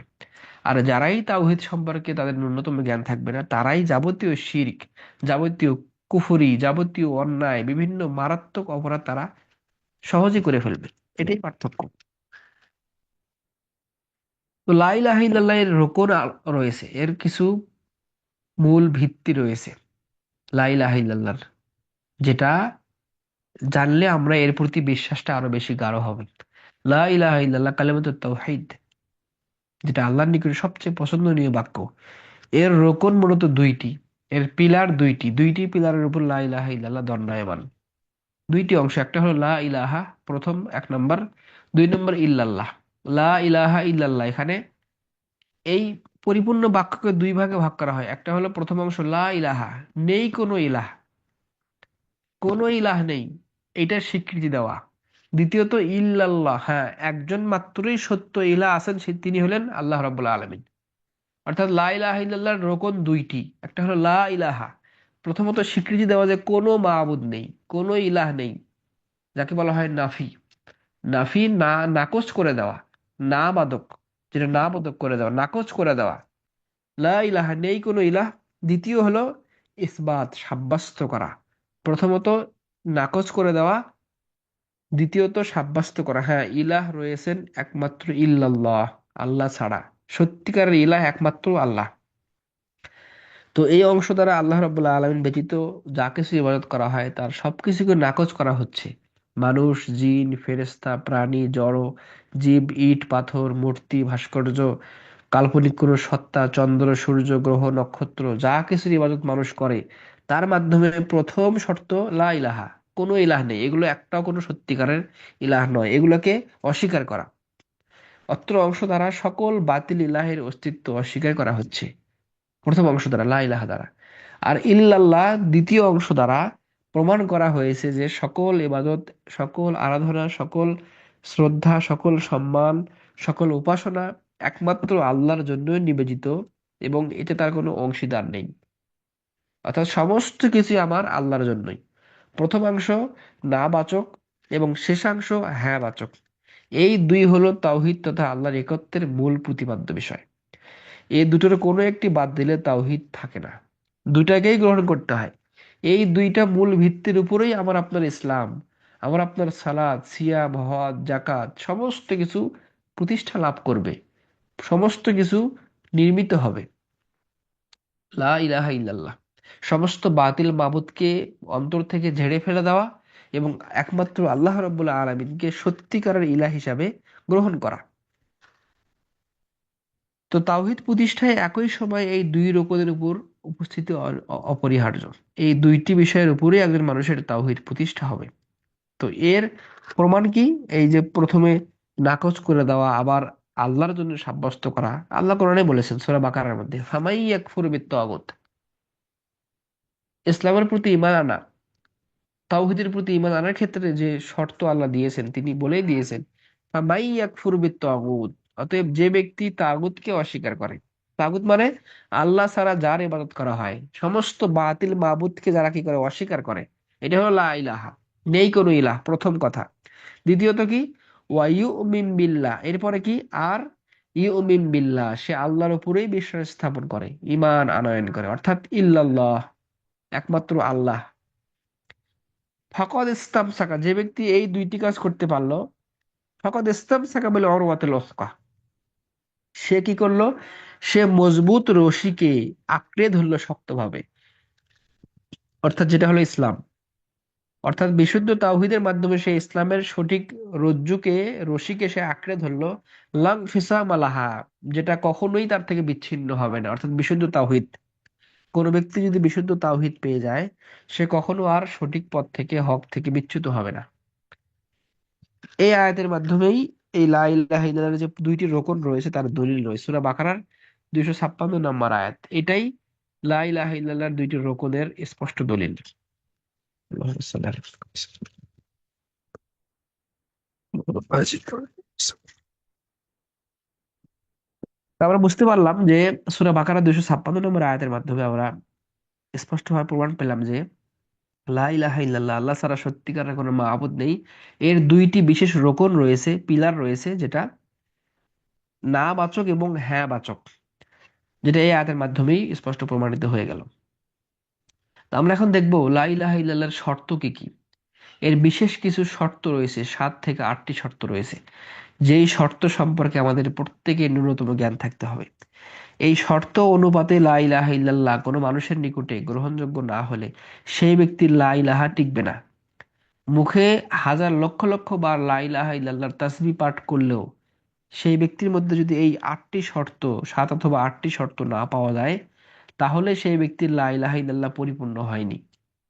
লা ইলাহা ইল্লাল্লাহ, আল্লাহ ছাড়া সত্যিকারের মাবুদ নেই, এই মহান কালিমা, এই মহান কথা, এই তাওহীদের মর্মবাণী আমার আপনার মধ্যে পরিপূর্ণ হৃদয়ঙ্গম করা, পরিপূর্ণ বিশ্বাস স্থাপনের জন্য এই 8টি শর্ত অবশ্যই লাগবে। এই 8টি শর্তের যে কোনো একটি শর্ত যদি আমার আপনার থেকে বিচ্ছিন্ন হয়, তাহলে লা ইলাহা ইল্লাল্লাহ পরিপূর্ণ হবে না। দুঃখজনক হলো আমাদের দেশের মানুষরা, তারা আমলের ক্ষেত্রে অনেক কিছু জানে, বহু আমল তারা জানে, বহু পদ্ধতি জানে। এমন কোনো মানুষ নাই যে ব্যক্তি জানে না যে অজুর নিয়ম কি। আমাদের দেশে প্রত্যেকেই জানে, মূর্খ হোক শিক্ষিত, যে কোনো বয়সের মানুষ জানে। এমন কোনো মানুষ নাই এই রমজানের দিনে, এমন কোনো মানুষ নাই সে জানে না যে রমজানের দিনে কোনো কিছু খানা পানাহার করলে সে ব্যক্তির রোজা বিনষ্ট হয়। রোজা বিনষ্ট হয় কিভাবে প্রত্যেক মানুষই জানে। সালাদ বিনষ্ট হয় কিভাবে প্রত্যেক মানুষই জানে। অজু বিনষ্ট হয় কিভাবে প্রত্যেক মানুষই জানে। কিন্তু দেখুন, এটা থেকেই স্পষ্ট প্রমাণ হয় যে আমাদের দেশে আকীদা এবং তাওহীদের কতটা নিম্নগামী অবস্থা। মানুষ আকীদা এবং তাওহীদ থেকে কতটা দূরে, অথচ একজন মানুষের ইসলাম বিনষ্ট হয় কিভাবে, কোন কোন কাজ করলে ঈমান ভঙ্গ হয়ে যায়, ঈমান ভেঙে যায়, এটা আমাদের দেশের 95% মানুষ এখনো জানে না। এমন কোন বিশ্বাস, এমন কোন আকীদা রাখলে লা ইলাহা ইল্লাল্লাহ তার থেকে কেটে যায়, এগুলো অনেক মানুষ জানে না। এমন কি কি শর্ত রয়েছে যেই শর্তগুলো না থাকলে লা ইলাহা ইল্লাল্লাহ আমার আপনার মধ্যে থাকবে না, এটা অনেক মানুষ জানে না। এটা যদি জানতো তাহলে ভালোবাসায় যে শিরক হয় এটা মানুষ জানতো। কাফের ব্যক্তিকে কাফের না বললে সে যে নিজেও কাফের হয়ে যাবে, এটা অসংখ্য মানুষ জানে না। এই জন্য আমাদের দেশে মানুষরা আবেগের বশবর্তী হয়ে তারা ইসলামকে আবেগ অনুযায়ী তারা কি করে, পরিচালিত করে। তো লা ইলাহা ইল্লাল্লাহর শর্তগুলো জেনে থাকা প্রত্যেক মুসলিমের ফরজ দায়িত্ব। যে 8টি শর্ত না জানলে কোনো মানুষ পরিপূর্ণ লা ইলাহা ইল্লাল্লাহর স্বীকারোক্তিকারী হতে পারবে না। আর এই 8টি শর্ত আমার আপনার তৈরি করা কোনো শর্ত নয়, প্রত্যেকটি কোরআন এবং হাদিস থেকে স্পষ্ট রেফারেন্স ভিত্তিক শর্ত। এই লা ইলাহার 8টি শর্ত, লা ইলাহা ইল্লাল্লাহ স্বীকার করা মানে এই 8টি শর্তকে পরিপূর্ণভাবে স্বীকার করার মাধ্যমে গ্রহণ করা। লা ইলাহা ইল্লাল্লাহর শর্ত 8টি। সকল শর্ত কোরআন এবং সহিহ সুন্নাহ দ্বারা সাব্যস্ত। শর্তসমূহ নিম্নরূপ। প্রথম শর্ত হলো আল ইলম, জ্ঞান। ইসলামের শুরুই হয়েছে জ্ঞান দিয়ে। আল্লাহ কোরআনের মধ্যে প্রথম ওহী করেছেন ইকরা বিসমি রাব্বিকাল্লাযী খালাক। হে রাসূল, আপনি পড়ুন, জ্ঞান অর্জন করুন। কিসের জ্ঞান? রব্বিকাল্লাযী খালাক, সেই প্রভুর জ্ঞান, আল্লাহর জ্ঞান যিনি আপনাকে সৃষ্টি করেছেন। তো লা ইলাহা ইল্লাল্লাহ এর অর্থ উদ্দেশ্য সম্পর্কে জ্ঞান অর্জন করা, জ্ঞান থাকতে হবে। এর নাকচকৃত অর্থ সাব্যস্তকরণ, অর্থ পরিপূর্ণভাবে বুঝতে হবে। রাসূল সাল্লাল্লাহু আলাইহি ওয়াসাল্লাম তাই তো বলেছেন, মান মাতা ওয়া হুয়া ইয়ালামু আন্নাহু লা ইলাহা ইল্লাল্লাহ দাখালাল জান্নাহ। দেখুন কত বড় মর্যাদা। লা ইলাহা ইল্লাল্লাহ এই এর জ্ঞান অর্জন করে কেউ যদি মারা যায়, তাহলে সে সরাসরি জান্নাতি। আল্লাহ ছাড়া প্রত্যেক সত্যিকারের কোনো মাবুদ নেই, এই মর্মে স্পষ্ট জ্ঞান নিয়ে যে ব্যক্তি মারা যাবে সে ব্যক্তি জান্নাতে প্রবেশ করবে। এটাই হলো বিশুদ্ধ তাওহীদ। বিশুদ্ধ তাওহীদের ন্যূনতম জ্ঞান প্রত্যেক মানুষের মধ্যে থাকা চাই। তো আমাদের এই কোর্স, এই ডিপ্লোমা ইসলামিক স্টাডিজ এই কোর্সের মহৎ সবচেয়ে বড় উদ্দেশ্য এটাই যে সর্বসাধারণ সমস্ত শ্রেণী পেশার মানুষের নিকটে বিশুদ্ধ তাওহীদের ন্যূনতম জ্ঞানকে পৌঁছে দেওয়া। আলহামদুলিল্লাহ, যেই জ্ঞানের যেই উদ্দেশ্যের আমরা আপনারা একটি মহৎ অংশ, যাদের মাধ্যমে আমরা এই ন্যূনতম জ্ঞানটাই আমরা সর্বসাধারণ সমস্ত মানুষের নিকটে আমরা পৌঁছে দিতে চাই। যেই জ্ঞান না নিয়ে কবরে গেলে একজন মানুষ কখনোই সফলতা পাবে না। সফলতা পাওয়ার জন্য প্রত্যেক মানুষের জন্য, সে যেই হোক না কেন, নারী পুরুষ প্রত্যেকের মধ্যে লা ইলাহা ইল্লাল্লাহর সঠিকতম জ্ঞান নিয়ে কবরে যেতে পারলেই তিনিই সফলকাম ব্যক্তি। দুনিয়ার সমস্ত কিছু রয়েছে, অনেক ইবাদত, অনেক কিছু নিয়ে যদি কেউ কবরে যায়, কিন্তু তার যদি লা ইলাহা ইল্লাল্লাহ এর সঠিক জ্ঞান না থাকে, সে ব্যক্তি কশ্চিন কালো জান্নাতে প্রবেশ করতে পারবে না। আর সমস্ত কিছু নষ্ট হয়ে গেলেও সেই ব্যক্তি যদি লা ইলাহা ইল্লাল্লাহ এর সঠিক জ্ঞান, সঠিক অর্থ, এর শর্ত, এর দাবিগুলো পরিপূর্ণ করে এই জ্ঞান অবস্থায় সে মারা যেতে পারে, আল্লাহ রাসূল সাল্লাল্লাহু আলাইহি ওয়াসাল্লাম তার জন্য গ্যারান্টি দিয়েছেন সেই ব্যক্তি দাখালাল জান্নাহ, সরাসরি জান্নাতে প্রবেশ করবে। তো এর চেয়ে বড় ফজিলাত, মহত্ব আর কি হতে পারে? এই জন্য লা ইলাহা ইল্লাল্লাহ এর প্রথম সর্বশেষ শ্রেষ্ঠ শর্ত হলো জ্ঞান অর্জন করা, এই তাওহীদ সম্পর্কে জ্ঞান অর্জন করা। 2 নম্বর, দৃঢ় বিশ্বাস, আল ইয়াকিন। আরবিতে বলা হয় আল ইয়াকিন। ইয়াকিন হলো আমরা যে সাবজেক্টটি বর্তমানে পড়ছি, আকীদা। আকীদার শুরু থেকে শেষ প্রত্যেকটি বিষয় হলো ইয়াকিনী বিষয়। কোনো সন্দেহ, কোনো সংশয় বা হতেও পারে বা অনুমান করা, এরকম কোনো অবকাশ নেই। আকীদা হলো যেটা না দেখে বিশ্বাস করা, গায়েবের বিষয়গুলো যেখানে রয়েছে। আকীদার প্রত্যেকটি পার্টকে আপনাকে আমাকে কোন রকম সংশয় সন্দেহ ছাড়াই 100% বিশ্বাস করতে হবে। এটাই হলো লা ইলাহা ইল্লাল্লাহর দ্বিতীয় শর্ত, দৃঢ় বিশ্বাস, মনে প্রাণে বিশ্বাস করা, আল্লাহ রাব্বুল আলামিনকে না দেখেই বিশ্বাস করা। তিনি কোরআনে যে গায়েবের বিষয়গুলো বলেছেন সেগুলো দৃঢ় দৃঢ় পানে মনে প্রাণে বিশ্বাস করাই হলো লা ইলাহা ইল্লাল্লাহর দ্বিতীয় শর্ত। লা ইলাহা ইল্লাল্লাহর প্রতি মজবুত ঈমান থাকা, দৃঢ় বিশ্বাস লালন করা যে আল্লাহ রাব্বুল আলামিন ছাড়া প্রকৃত সত্য কোনো ইলাহ নেই। কোনো যুক্তি যেন মনে সন্দেহ সৃষ্টি করতে না পারে যে আল্লাহ রাব্বুল আলামিন সম্পর্কে কোনো খারাপ ধারণা না করতে। আল্লাহ বলছেন যে ইন্নামাল মুমিনুনা আল্লাযীনা আমানু বিল্লাহি ওয়া রাসূলিহি সুম্মা লাম ইয়ারতাবু। নিশ্চয় যারা ঈমানদার, যারা আল্লাহর প্রতি ঈমান এনেছে, তারাই যারা আল্লাহ তার রাসূলের উপর ঈমান আনে অথবা কোনো সন্দেহ পোষণ করে না। অর্থাৎ ঈমানের ক্ষেত্রে, আকীদার ক্ষেত্রে, লা ইলাহার ক্ষেত্রে, ইসলামের কোনো বিধানের ক্ষেত্রে যেটা আমাদেরকে আল্লাহ রাসূল বলে গেছেন আজ থেকে 1450 বছর পূর্বে, এগুলোর কোনো একটি বিষয়ের প্রতিও মুমিনগণ, প্রকৃত মুমিনরা কি করে না, কোন রকম লা ইয়ারতাবু, তারা সন্দেহ পোষণ করে না। যে কোনো কিছুকে আপনাকে দৃঢ় বিশ্বাসের সাথে গ্রহণ করতে হবে, এটা লা ইলাহা ইল্লাল্লাহর দ্বিতীয় শর্ত। 3 নম্বর, ইখলাস। ইখলাস হলো খুলুসিয়ত, অন্তরের পরিশুদ্ধিতা। যে কোনো আমলের সবচেয়ে বড় রকম আল্লাহকে সন্তুষ্ট করা। খুলুসিয়াত, নিয়তের মধ্যে পরিশুদ্ধতা নিয়ে আসা। এটা লা ইলাহা ইল্লাল্লাহ এর দাবি অনুযায়ী যে সকল আমল করতে হয়, অর্থাৎ ইবাদত, যে যে সকল ইবাদত সাব্যস্ত হয়, প্রত্যেকটি ইবাদত তাতে একনিষ্ঠতা থাকতে হবে, আল্লাহ সন্তুষ্টির জন্যই করা, কোনো মানুষকে না দেখানো, দেখালে সেটা রিয়া, মানুষ লৌকিকতা চলে আসবে।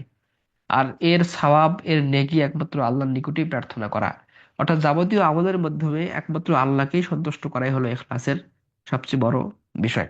অর্থাৎ তা কেবল আল্লাহর সন্তুষ্টির জন্য তার তরেই নিবেদিত হতে হবে এবং লা ইলাহা ইল্লাল্লাহ পড়তে হবে, এটাকে বিশ্বাস করতে হবে, স্বীকার করতে হবে, স্মরণ করতে হবে একনিষ্ঠতার সাথে।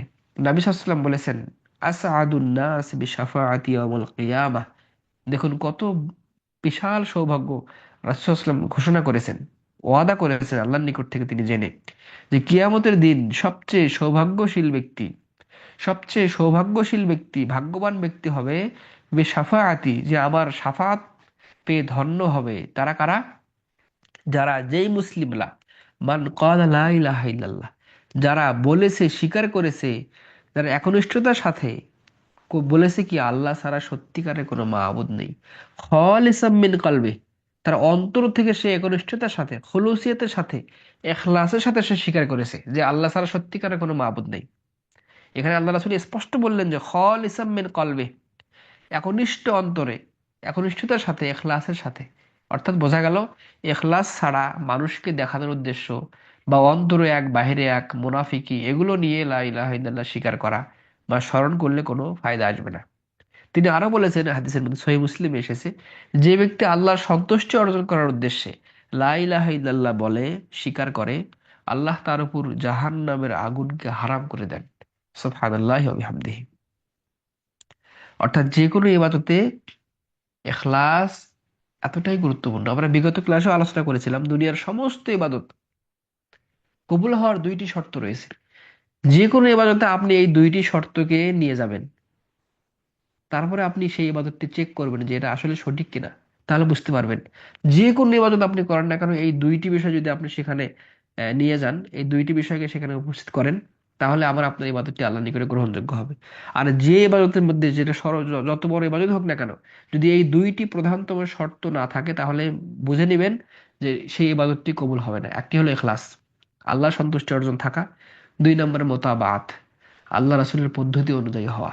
উদাহরণস্বরূপ, রামাদান মাস চলছে, দেখবেন রামাদানের শেষে প্রতি বছর মানুষরা এই বিষয়গুলো নিয়ে দ্বন্দ্ব করে, বিশেষ করে আমাদের দেশে। ফিতরা কি দিয়ে দিব, সদকায়ে ফিতরা কাকে দিব, কখন দিব, টাকা দিয়ে দিব না চাল দিয়ে দিব না খাবার দিয়ে দিব, অনেক গ্যাঞ্জাম। প্রতি বছর ইসলামী ফাউন্ডেশন থেকে বাংলাদেশে ফিতরা নির্ধারণ করা হয়, এই বছর এত টাকার ফিতরা। এগুলো স্পষ্ট হাস্যকর বিষয়। যদি এই দুইটি শর্ত আমরা মনে রাখতাম, তাহলে এগুলো কোনো কিছু প্রয়োজন ছিল না। মুসলিম বিশ্বের অন্য কোনো মনে হয় এমন কোনো দেশ নেই যে প্রতি বছর আবার রাষ্ট্রীয়ভাবে ফিতরা ঘোষণা করে। ফিতরা ঘোষণা করা কি? ফিতরা তো আল্লাহ রাসূল সাল্লাল্লাহু আলাইহি ওয়াসাল্লাম আজ থেকে 1450 বছর পূর্বে ঘোষণা করে দিয়ে গেছেন। সোয়াম মিন আমিন, সোয়াম মিন তামরিন, স্পষ্ট কয়েক ডজন হাদিস রয়েছে। অর্থাৎ সেখানে যদি আমরা এই ফিতরার একটি সদাকাতুল ফিতরা, যেটা একজন মানুষের রমাদান মাসের ফরজ রোজার মধ্যে যদি কোনো বিচ্যুতি হয়ে যায়, তার না জানায় কোনো সে পাপ কাজ করে ফেলে, সিয়াম থাকা অবস্থায় কোনো বেহুদা কাজ করে, কথা বলে, প্রত্যেক পাপের কাফারা হিসেবে আল্লাহ রাসূল সাল্লাল্লাহু আলাইহি ওয়াসাল্লাম সদকায়ে ফিতরাকে ফরজ করেছেন। এই গুরুত্বপূর্ণ ইবাদতের মধ্যেও মানুষরা বিদআত ঢুকে দিয়েছে। তো এই ইবাদতের মধ্যে যদি এই দুইটি শর্ত আপনি নিয়ে আসতে পারেন, তাহলে আপনার এগুলো আর প্রতি বছর আর দ্বন্দ্ব, ফাসাদ, ঝামেলা, প্রশ্ন কিচ্ছু প্রয়োজন হবে না। একটি ইখলাস, সদকায়ে ফিতরা আপনি আল্লাহর সন্তুষ্টির জন্যই প্রদান করবেন। দুই, মুতাবাআত, এটাকে প্রদান করতে গিয়ে ফলো করবেন একমাত্র আল্লাহ রাসূল সাল্লাল্লাহু আলাইহি ওয়াসাল্লামকে। তাকে ফলো করেছেন আল্লাহ রাসূল এবং তার সাহাবীরা, সাহাবী তাবিঈরা কিভাবে ফলো করেছেন? আল্লাহ নবী সাল্লাল্লাহু আলাইহি ওয়াসাল্লাম তার সময়ে স্বর্ণের টাকা থাকা সত্ত্বেও তারা কি করেছেন? খাদ্যদ্রব্য দিয়েই ফিতরা দিয়েছেন। খেজুর দিয়ে, যে এলাকার যেটা প্রধান খাদ্য, কৌতুল বালাদ, যেখানে যারা সবসময় যারা রুটি খান তারা আটা দিয়ে ফিতরা দিবেন 1 সা পরিমাণ, যারা খেজুর খান তারা খেজুর দিয়ে ফিতরা দিবেন, যারা ভাত খান তারা চাল দিয়ে ফিতরা দিবেন। এটা স্পষ্টত হাদিস এবং আল্লাহ রাসূল সাল্লাল্লাহু আলাইহি ওয়াসাল্লাম সুসাব্যস্ত সুন্নাহ। তাহলে কেন এত প্রশ্ন? যখন আমরা মুতাবাআতুর রাসূল, আল্লাহ রাসূল সাল্লাল্লাহু আলাইহি ওয়াসাল্লামের অনুসরণ থেকে দূরে গেছি, ইবাদত কবুল হওয়ার দুইটি রুকুন শর্ত আমরা বিগত ক্লাসে পড়েছি। তার দ্বিতীয় হলো মুতাবাআত, রাসূলুল্লাহ সাল্লাল্লাহু আলাইহি ওয়াসাল্লামের অনুসরণ। যখন আল্লাহ রাসূলের অনুসরণ না করে কোনো কাজ আমরা করতে যাই, তখনই তার মধ্যে বেদাত, বিভিন্ন সংশয়, বিভিন্ন কিছু প্রবেশ করে। অর্থাৎ যে কোনো ইবাদত করার সময় যদি আপনি এই দুইটি বিষয়কে খেয়াল রাখেন, তাহলে কখনোই সেখানে বেদাত, শিরিক বা অন্য কোনো কিছু আসবে না। একটি হলো খুলুসিয়াত, ইখলাস। দুই নম্বরে মুতাবাআত, রাসূল সাল্লাল্লাহু আলাইহি ওয়াসাল্লামের অনুসরণ। তো আল্লাহ রাসূলের অনুসরণ স্পষ্টই যে কোনো আমলের মাধ্যমে লাগবে, তাছাড়া সেটা কখনোই গ্রহণযোগ্য হবে না। তো কালেমা তাওহীদের তৃতীয় শর্ত আমরা জানলাম, সেটা হলো ইখলাস, আল্লাহর জন্যই, আল্লাহর সন্তুষ্টির জন্যই সে আমলটি করা। 4 নম্বর শর্ত হলো সত্যবাদিতা। সত্যবাদিতা মুসলিমের সবচেয়ে বড় একটি চারিত্রিক গুণের অন্তর্ভুক্ত। মিথ্যাবাদীকে আল্লাহ রাব্বুল আলামিন সবচেয়ে নিন্দা করেন এবং তিনি তার নিকটে মিথ্যুক হিসাবে লিখে রাখেন। সত্যবাদিতা মানুষকে হেদায়েতের দিকে নিয়ে যায়, আর হেদায়েত মানুষকে জান্নাতের দিকে নিয়ে যায়। লা ইলাহা ইল্লাল্লাহতে বিশ্বাসী ব্যক্তিকে সত্যবাদী হতে হবে। মুখে কথা বলার সাথে সাথে অন্তরে ধারণ করা বিশ্বাসের পূর্ণ মিল থাকতে হবে। অর্থাৎ মুনাফিক যারা, অন্তরে এক বাহিরে এক, আমাকে আপনাকে বলতেছে এক কিন্তু ওর অন্তরের মধ্যে আরেক, এটা ইমানদারের কখনো কি হতে পারে না, বৈশিষ্ট্য হতে পারে না। এটা হলো বিশ্বাসগত মুনাফিক, অনেক খারাপ একটি অভ্যাস। মুখে এবং অন্তরে এক রাখতে হবে, এটাই লা ইলাহা ইল্লাল্লাহর অন্যতম একটি দাবি। নবী সাল্লাল্লাহু আলাইহি ওয়াসাল্লাম বলেছেন, কোন ব্যক্তি যদি সত্যনিষ্ঠ অন্তর নিয়ে, অর্থাৎ অন্তর এবং বাহির, তার মুখ এবং তার অন্তর যদি এক থাকে, এই সত্যনিষ্ঠ অন্তর নিয়ে সাক্ষ্য দেয় যে আল্লাহ ছাড়া সত্যিকারের কোনো মাবুদ নেই। আল্লাহ রাসূল সাল্লাল্লাহু আলাইহি ওয়াসাল্লাম আল্লাহ তাআলা এবং আল্লাহ রাসূল মুহাম্মদ তার প্রেরিত নবী এবং রাসূল, এই সাক্ষ্য প্রদান করে আল্লাহ রাব্বুল আলামিন তাকে জাহান্নামের জন্য, তার জন্য জাহান্নামকে হারাম করে দিবেন। কত মর্যাদা সম্পন্ন কথা! অর্থাৎ এর অর্থ হলো, যেই মসজিদে আপনি আল্লাহ রাব্বুল আলামিনকে একক মাবুদ হিসেবে গ্রহণ করলেন, যেই মসজিদে সালাত আদায়ের সময় আপনি তার রাসূলকেই অনুসরণ করলেন, মসজিদ থেকে বের হয়ে অর্থনৈতিক পর্যায়ে, পারিবারিক দিকে, রাষ্ট্রীয় পর্যায়ে, রাজনীতির ক্ষেত্রে, সমস্ত ক্ষেত্রেই আল্লাহ এবং রাসূলকেই গ্রহণ করা। মসজিদে আল্লাহ রাব্বুল আলামিনকে মানবেন, মসজিদ থেকে বের হয়ে সুদের লেনদেন করবেন, এটা সত্যবাদিতা হতে পারে না। মসজিদে আপনি আল্লাহর নিকটে প্রার্থনা করে আসলেন, অফিসে গিয়ে আপনি ঘুষ গ্রহণ করবেন, এটা কখনো সত্যবাদীর বৈশিষ্ট্য হতে পারে না, এটা মুনাফিকি চরিত্র। মসজিদ, মসজিদের বাহিরে, অন্তর, অন্তরের বাহিরে সমস্ত কিছুতে এক রাখতে হবে, যে আল্লাহ রাব্বুল আলামিনকে সত্যিকারের মাবুদ হিসেবে গ্রহণ করা এবং তার রাসূলকে সত্যিকারের রাসূল হিসেবে গ্রহণ করা। এটাই লা ইলাহা ইল্লাল্লাহর চতুর্থ নম্বর একটা রুকন। 5 নম্বর ভালোবাসা। আল্লাহ রাব্বুল আলামিন বলেন, যারা ঈমানদার তারা আল্লাহকে সর্বাধিক ভালোবাসে। ভালোবাসা যাতে করে এমন পর্যায়ে না যায় যেটা শিরকের দিকে না যায়। যেমন কোন স্পষ্ট কাফের, স্পষ্ট মুনাফিক, স্পষ্ট কাফের, কুখ্যাত কোনো কাফেরকে আমি আপনি এমন বেশি ভালোবাসলাম, যেই ভালোবাসা মানুষকে শিরকের দিকে নিয়ে যায়। উদাহরণস্বরূপ, এই যে কয়েকদিন আগে কুখ্যাত একজন ব্যক্তি আলী খামিনি লানাতুল্লাহ আলাই, আল্লাহর লানত বর্ষিত হোক, তারা স্পষ্ট কাফের। এই আলী খামেনি ইরানের সর্বোচ্চ ধর্মীয় শিয়াদের নেতা, তারা স্পষ্ট কাফের। তাদের আকীদা, মানহাজ, আমল সমস্ত কিছু আমাদের থেকে ভিন্ন। ওদের আল্লাহ আমাদের আল্লাহ এক নয়, ওদের কোরআন আমাদের কোরআন এক নয়, ওদের হাদিস আমাদের হাদিস এক নয়, ওদের জান্নাত জাহান্নাম আমাদের জান্নাত জাহান্নাম এক নয়। ওরা সমস্ত সাহাবীকে কাফের বলে। এভাবে সমস্ত বিশ্বাস, আকীদায়, নামাজ, জাকাত, হজ সবকিছুতেই ভিন্নতা। তো সেই ব্যক্তি যে, যাদের হাতে 10+ লক্ষ মুসলিমরা যারা হত্যা করেছে এবং তাদের আকীদা মানহাজ এমন, তো সেই একজন কুখ্যাত কাফেরকে যে ব্যক্তি মুসলিম মনে করে, সেই ব্যক্তিও কাফের হয়ে যাবে। কারণ কোন কাফেরকে কাফের না বললে সে ব্যক্তির মধ্যে ঈমান থাকবে না। আর সেই ব্যক্তির প্রতি ভালোবাসা দেখাতে গিয়ে যদি আমি আপনি তার জন্য জান্নাত কামনা করি, তার জন্য অনেক সহমর্মিতা করি, তাহলে আমার আপনার এই ভালোবাসা স্পষ্ট শিরকি ভালোবাসা, যেটা কখনোই তাওহীদের ভালোবাসা হতে পারে না। তাওহীদের ভালোবাসা কি? আল্লাহ স্পষ্ট বলে দিয়েছেন ছোট্ট একটা হাদিসের মাধ্যমে, যে আল হব্বু ফিল্লাহ ওয়াল বুগদু ফিল্লাহ। আল্লাহর জন্যই কাউকে ভালোবাসা, আল্লাহর জন্যই কারোর প্রতি ঘৃণা করা, এটাই হলো ঈমানের দাবি, এটা তাওহীদের দাবি। এটাই কালিমাতুত তাওহীদের 8টি গুরুত্বপূর্ণ শর্তের মধ্যে অন্যতম শর্ত হলো ভালোবাসা। ভালোবাসাই তাওহীদ, ভালোবাসাই শিরক। এমন কোন কাফেরকে আমি আপনি না ভালোবাসি যেই ভালোবাসা মানুষকে শিরকের দিকে নিয়ে যায়।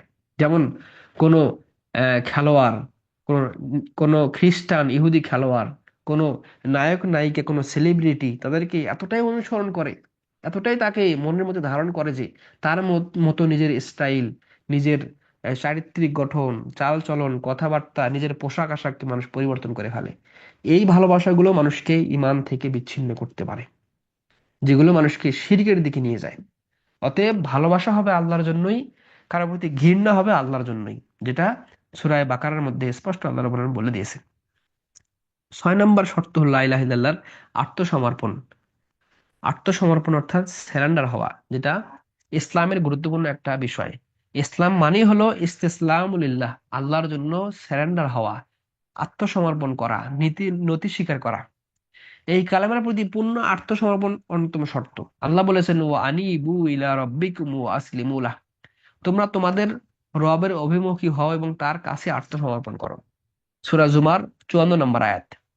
তো আত্মসমর্পণ বলতে এখানে বোঝানো হলো যাবতীয় কিছু আল্লাহর জন্যই সব সাব্যস্ত করা, এবং আল্লাহ রাব্বুল আলামিন যেভাবে করতে বলেছেন, তার রাসূল যেভাবে আদেশ করেছেন, তার নিকটে নিজের মাথাকে নত করা, অর্থাৎ সেগুলোকে মনে প্রাণে গ্রহণ করা, মেনে নেওয়া। এটা লা ইলাহা ইল্লাল্লাহর অন্যতম একটি শর্ত। 7ম শর্ত হলো গ্রহণ করা। ইসলাম যা কিছু আমাকে দিয়েছে সেটাকে মাথা পেতে গ্রহণ করতে হবে। কোনো জিজ্ঞাসা কেন, কেন করব এরকম প্রশ্ন না করা। আল্লাহ বলে দিয়েছেন, ওয়ামা আতাকুমুর রাসূলু ফাখুযু ওয়ামা নাহাকুম আনহু ফান্তাহু। হে দুনিয়ার মানুষরা, তোমাদেরকে তোমাদের রাসূল যা কিছু দিয়েছেন তা তোমরা গ্রহণ করো, যা থেকে নিষেধ করেছেন তা থেকে তোমরা বিরত থাকো। এটাই হলো ইসলাম এক বাক্যে। অর্থাৎ এটাই ইসলামের অন্যতম গুরুত্বপূর্ণ শর্ত, গ্রহণ করা।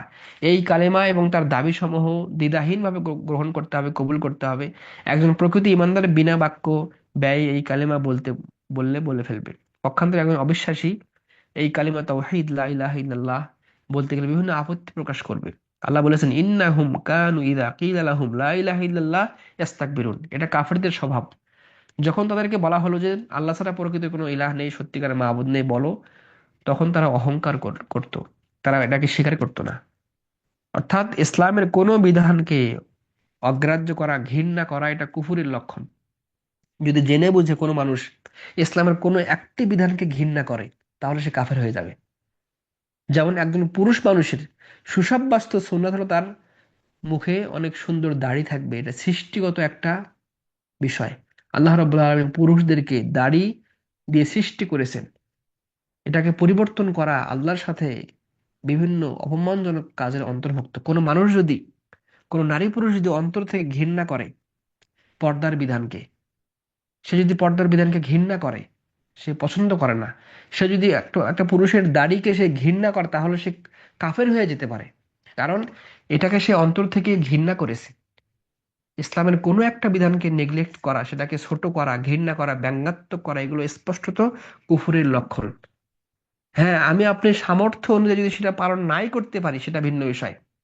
একজন মানুষ, সে বিভিন্ন কারণে সে দাড়ি রাখতে পারছে না, সেটা ভিন্ন বিষয়, কিন্তু সে স্বীকার করবে যে দাড়ি রাখা অবশ্যই ওয়াজিব, ফরজ দায়িত্ব।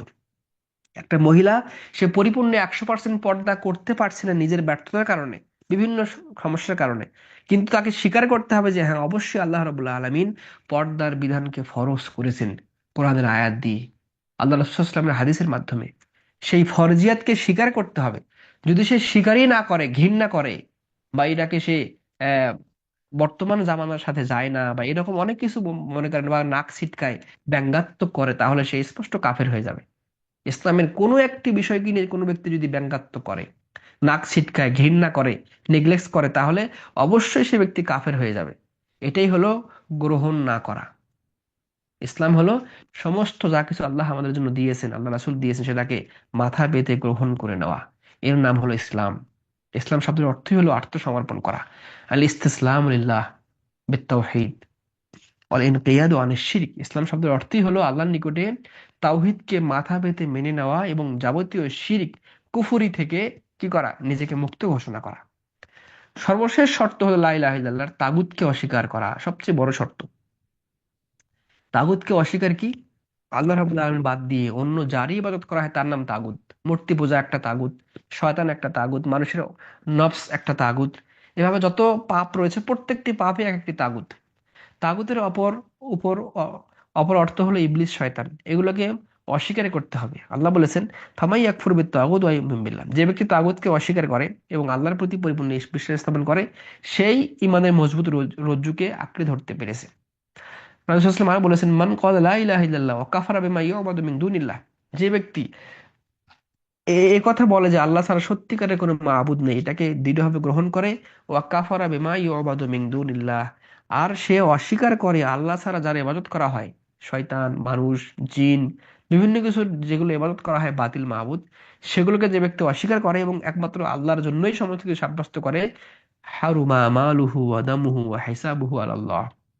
তখন সেই ব্যক্তির সম্পদ, তার রক্তকে আল্লাহ রাব্বুল আলামিন নিরাপদ ঘোষণা করেন।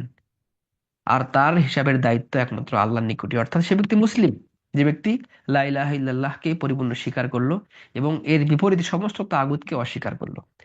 এই 8টি শর্ত আমাদের গুরুত্বপূর্ণ শর্ত ছিল লা ইলাহা ইল্লাল্লাহর জন্য, যেটা আমাদের জেনে থাকা অতীব জরুরি।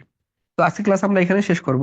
খুবই গুরুত্বপূর্ণ বিষয়গুলো আমরা আলোচনা করলাম, যে লা ইলাহা ইল্লাল্লাহ এর অর্থ কি, সঠিক অর্থ, আল্লাহ ছাড়া সত্যিকারের কোনো মাবুদ নেই। লা ইলাহা ইল্লাল্লাহর রোকন কি, দুইটি রোকন। প্রথমত সমস্ত কিছুকে নাকচ করে দেওয়া। 2 নম্বর, একমাত্র আল্লাহর জন্যই সাব্যস্ত করা। 3 নম্বর, লা ইলাহা ইল্লাল্লাহ এর শর্তগুলো কয়টি? 8টি শর্ত রয়েছে, যে 8টি শর্ত প্রত্যেক মুসলিমের মধ্যে ন্যূনতম জ্ঞান থাকা অতীব ফরজ দায়িত্ব। এই 8টি শর্তের যে কোনো একটি শর্ত যদি আমাদের নিকট থেকে ছুটে যায়, তাহলে আমাদের লা ইলাহা ইল্লাল্লাহ পরিপূর্ণ হবে না। এই 8টি শর্ত নিয়েই একজন মানুষ লা ইলাহা ইল্লাল্লাহ মুখে পড়লে, অন্তরে বিশ্বাস করলে, সে অনুপাতে আমল করলে তিনিই কেবলমাত্র জান্নাতে প্রবেশ করবেন। এই 8টি শর্ত না জেনে কোনো ব্যক্তি লক্ষ লক্ষ বার লা ইলাহা ইল্লাল্লাহ পড়লেও সে ব্যক্তি লা ইলাহা ইল্লাল্লাহ পরিপূর্ণ কাজে আসবে না। এজন্য আসুন আমরা ইসলামের এই বেসিক নলেজ গুলো আমরা গ্রহণ করি। আল্লাহ রাব্বুল আলামিন আমাদেরকে তাওফিক দান করুন। আল্লাহ সুবহানাহু ওয়া তাআলা আমাদেরকে আকীদার বিষয়গুলো সুন্দরভাবে জেনে সে অনুপাতে আমল করার তাওফিক দান করুন। হাদা সাল্লাল্লাহু ওয়া সাল্লাম আলা নবিয়িনা মুহাম্মদ ওয়া আলা আলিহি ওয়া সাহবিহি আজমাইন। আজকের আমাদের ক্লাস সংশ্লিষ্ট কোনো প্রশ্ন থাকলে আমরা ইনশাআল্লাহ করতে পারি আজকের ক্লাসের উপরে।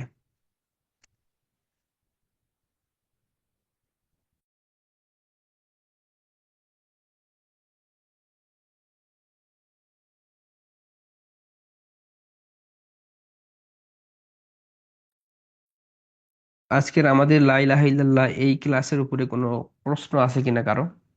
প্রশ্ন থাকলে করতে পারেন।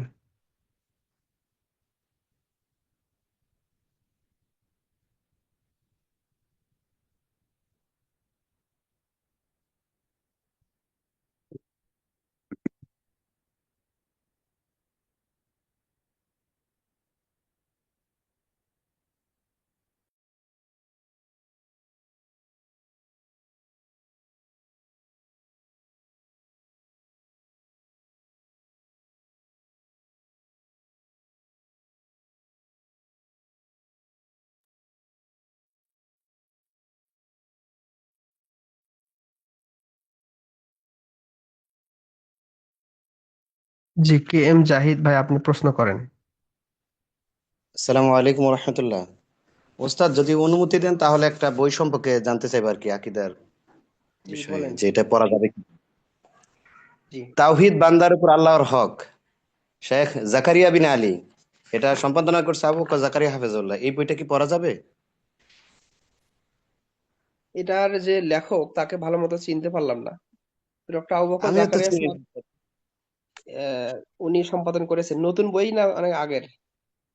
নতুন নতুন ওস্তাদ, রিসেন্টলি। লেখকের নাম কি বললেন? শেখ জাকারিয়া বিন আলী। জাকারিয়া বিন আলী। আচ্ছা, আমি এটা একটু জানবো তার সম্পর্কে, তিনি কে, তারপরে জানাবো ইনশাআল্লাহ। ঠিক আছে, জাযাকাল্লাহু খাইরান। আসসালামু আলাইকুম।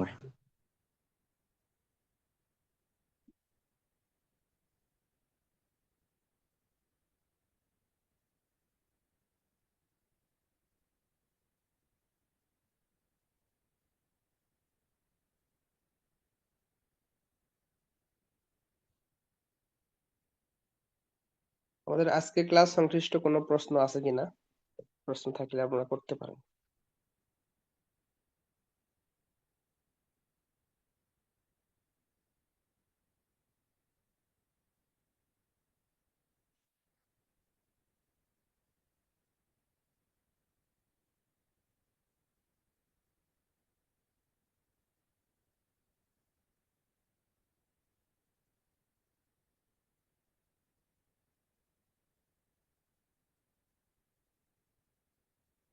যে আমাদের ভাই প্রশ্ন করেছেন, এমডি আব্দুল মোত্তালিব, আপনি প্রশ্ন করতে পারেন।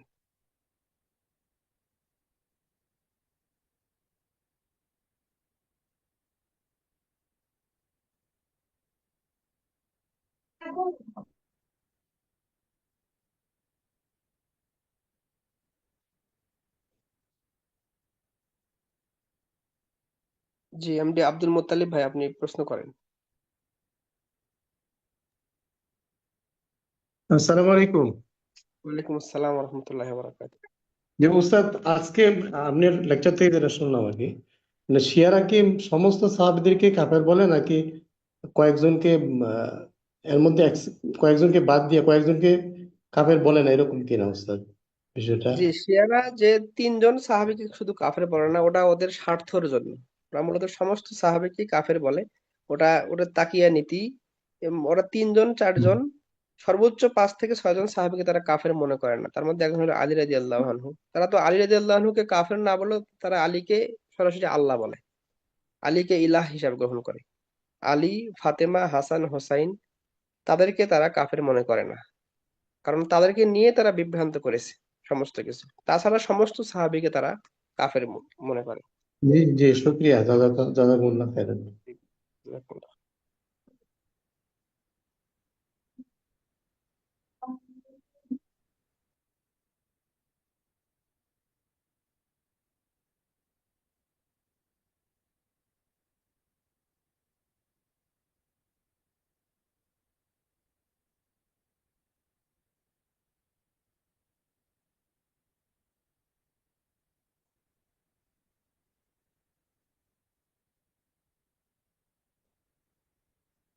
আচ্ছা, আমরা তাহলে ইনশাআল্লাহ ক্লাস শেষ করবো এখানে। আমাদের মনে হয় কারো কোনো প্রশ্ন নেই। আমরা শেষ দোয়া পড়বো। সুবহানাকা আল্লাহুম্মা রাব্বানা ওয়া বিহামদিক আশহাদু আল্লা ইলাহা ইল্লা আনত আস্তাগফিরুকা ওয়া আতুবু ইলাইক। আসসালামু আলাইকুম ওয়া রাহমাতুল্লাহি ওয়া বারাকাতুহু।